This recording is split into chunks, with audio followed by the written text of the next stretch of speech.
Good day, students. This is Teacher Ren, and welcome to another day of fun and learning with me. Now, last week we've already discussed this topic, this understanding the religious traditions of the world, specifically on the focus of the lesson 1, which talks about the elements of the world religion.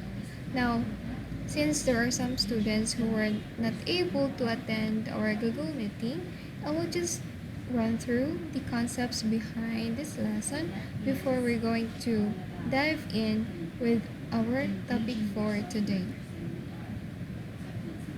What is your religion? What other religions are you familiar with? So I know that you all have your own opinions about this one. So, kamo na lang mag-generate sa inyong una class. Now, let's go over to the definition of religion since our um, topic for this day is all about religion. So, religion comes from the Latin word religio, which means to fear or awe in the presence of a spirit or God. This means that religion is a kind of activity, or it is a state where an individual fear or adore the presence of a spirit or a god. Now, I know that all of you are familiar with religion because we all have our unique religions. According to New International Webster Dictionary, religion is the service and adoration of God, which means that it is your way of reaching and expressing your love and adoration for God, which is of course expressed in forms of worship, yung pagdadasal, in obedience to divine commands or pagsunod sa mga banal na kautusan, and in the pursuits of a way of life regarded as incumbent on true believers. Or ito yung living a holy life. So ito yung meaning na binigay ni New International Webster Dictionary. William James also, which is an American philosopher and psychologist, formulated his own definition of religion. Now, William James suggests that religion is consist of the belief that there is an unseen order and that our supreme good lies in harmoniously adjusting ourselves thereto. So this means that religion is consist of our values, our belief, which are arranged in an unseen order or in an invisible order, but we are guided from this belief that we have. I mean, our actions are guided or are grounded from the belief that we have in ourselves. And religion also suggests that ang ating kabutihang panloob, mapapakita lang natin ito kapag tayo ay naninirahan ng mapayapa sa ibang tao or sa iba't ibang tao. We're not harming other people. Instead, we are respecting each other, even though we do come from diverse background and from a multicultural community. Now, how does religion differ from theology? Religion is the study of human person's way to God. It means that religion, it is formulating actions, or it is a way of becoming nearer to God. While theology, on the other hand, is the study of God's way to humans. This means ito yung paraan kung paano mapalapit ng isang Panginoon or ng isang tao ang kanyang sarili sa mga tao din sa kanyang kapaligiran, and a philosophy that reflects how human person experience God. So, ito yung nagpapakita kung meron ba talaga personal encounter ang isang tao sa supreme being. Majority of the religions, including Christianity, Judaism, Islam, and Hinduism, believe that there is a supreme being who caused everything to exist. These beliefs moves them to adore and worship a particular god, albeit which is called by different names. So most of the well-known religions around the globe have their own or has their own supreme being, which they believe na mao ang sinugdanan sa tanang butang sa kalibutan.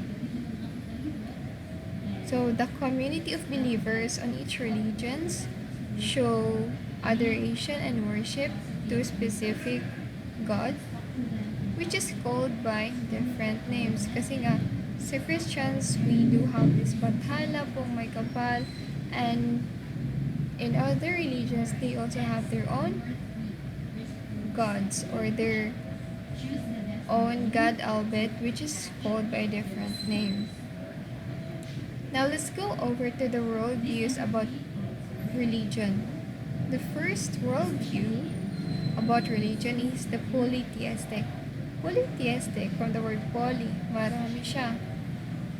It means that an individual worship or belief in many divine beings or gods. So, example, Hinduism, Buddhism, Confucianism, Taoism, and Shintoism. So, these examples of religions worship not only one God but many divine beings and gods. The monotheistic, an individual who believes a monotheistic view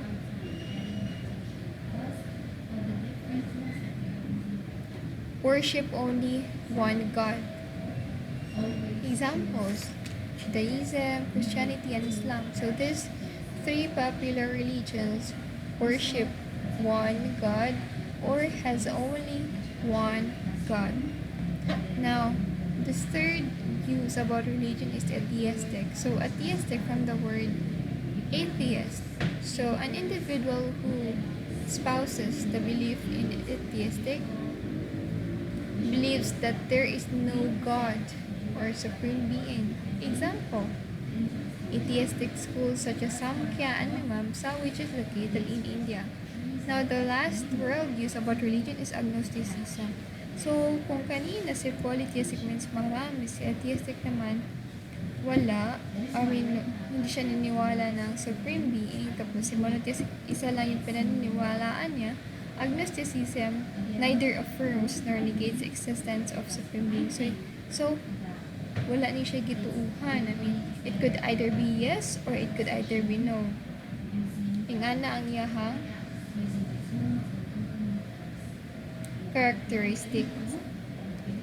So now let's go over to the theories of the origin of religion. So manamang kung discuss ani class, let's just emphasize the most important concept. So in the animistic theory, which is proposed by Edward Burnett Taylor, this theory emphasizes nga yung mga ancient people or the primitive people believe in the soul. So, yung mga sinaunang tao, naniniwala sila na meron talagang kaluluwa, and that all living things and non-living things in nature have spirit or soul, which can help or harm either an individual or a tribe. Primitive people also developed the practice of ancestor worship and veneration. So since the primitive people believe the existence of a soul, so they practice worship para naman makapagbigay aliw or para naman maging or magdagdag ng kasiyahan sa mga kaluluwa sa kanilang kapaligiran. Now, the next theory is the theory of monotheism. This theory was proposed by Wilhelm Schmidt, which disagree on animistic and nature worship theory. So the theory of monotheism emphasized that the tribal people in Oceania embraces a common belief on a distant high God. So even before civilization came, many philosophers believes that monotheism does exist, and even the very first people here on earth were actually a monotheist. And that concludes that primitive societies are originally monotheistic, or isa na yung sinasamba nila na Diyos. Now, the nature worship theory. So from the word nature, ito yung mga bagay-bagay na makikita natin sa kapaligiran. It could either be a calamity, a blessing, or just a plants or an animals. So the nature worship theory was developed by Max Muller. So Max Muller believes that human beings develop their religions from their natural observations of the forces of nature.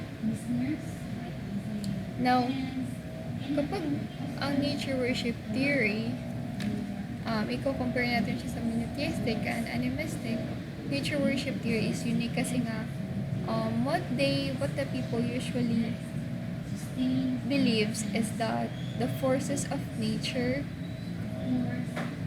has a very tremendous or play a very tremendous aspects in their life, and that they worship these forces of nature. What are these forces of nature? Example, yung typhoon, yung lindol, yung mga malalaking kahoy, yung alam niyo na, yung mga bagay na makikita natin sa kapaligiran, which is a part of the nature.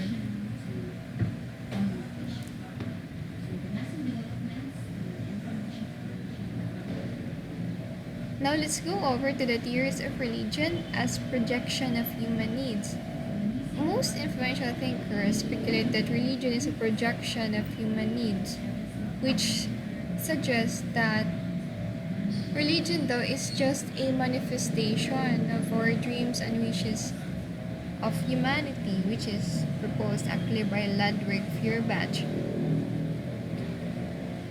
This theory suggests that as human gets stressed out from its environment, from its surrounding, they usually seek comfort, or they usually seek to refresh their faith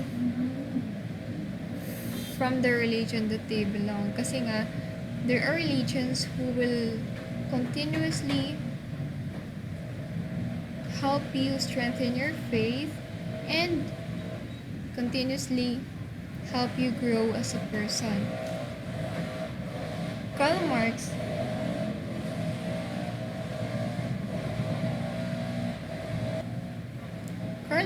also views religion as the opium of the society.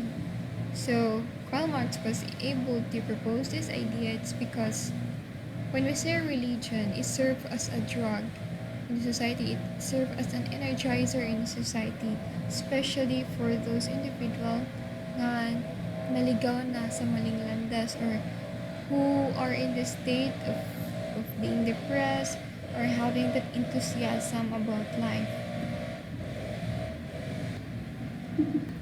Now, let's go to the topic na wala pa nato na-discuss, which is the principal elements of the world religion. So, there are actually three elements of the world religion. Number 1, experiences of the sacred. Number 2, sacred stories, time and spaces. And lastly, community and moral code. So, iisa-isahin natin kung ano nga ba itong mga elements ng world religions.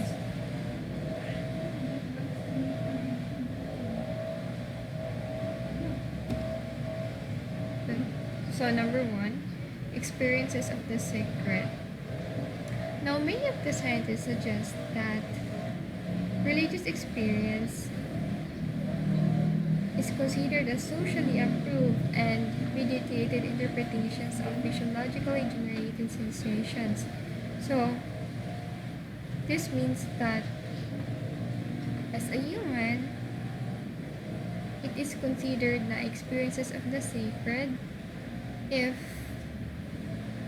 a person is able to feel physiologically the sensations during at the moment, which also means that the interpretation of a human experience can make the experience a religious one. So the perception of the experiences of the sacred is actually based on each individual. So if they were able to encounter such experiences nga dili ma-explain by sciences, then most of the individuals think that these experiences are actually a religious one. Proudfoot is in consonance which means view and adds up that a person identifies their experience as religion when he or she comes to believe that the explanation of what happened is a religious one. So kung nahitabo sa mga is beyond or dili siya ma-explain in the field of sciences, then it is considered as experiences of the sacred. Example here is that when an indigenous people have seen a bright-colored rainbow during their worship ritual, then the people will interpret nga kadtong rainbow is a sign to siya that the gods and goddesses are pleased with their act. So that is how experiences of the sacred happened. Another belief also that some people regard is an experiences of the sacred is a typhoon that destroyed the crops and claimed lives as a punishment from God due to their sinful ways. So this means nga at some point also makaingon ta nga there are good experiences with the sacred and there are those experiences naman na talagang hindi siya maganda for humanity. Kaya naman, we usually think of the natural disaster, the natural phenomena as a punishment from the God because of our sinful ways, which is actually based on our own perspective lamang. Kasi nga, there are no literal explanation why this natural phenomena happens except if we interpret them in our own understanding.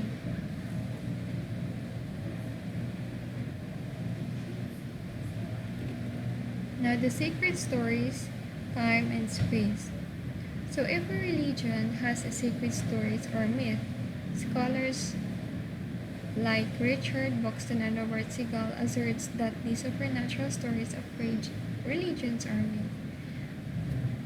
Yes, marami ding sacred stories na kinonsider as myth, and even though magkakaiba tayo ng religion, we all share many traditional myths, especially about the creation of the world, the birth or rebirth of God, and the practices to live a moral life and the life after death. So, even though iba-iba yung language na ginagamit natin or magkaiba yung name ng religions natin, we have the same concepts about the existence of a supreme being, and of course, we also share the same explanation, the same plot when it comes to the creation of the world, kahit man anong religion pa ang pinaniniwalaan natin, the birth or rebirth of God. So, lahat ng yun, the sacred stories, we all have that same forte or same genre of stories kasi nga religions nagkakaiba lang sila sa kanilang mga paniniwala, but the sacred stories, the myth which talks about supreme beings, parang magkakapareho lang sila.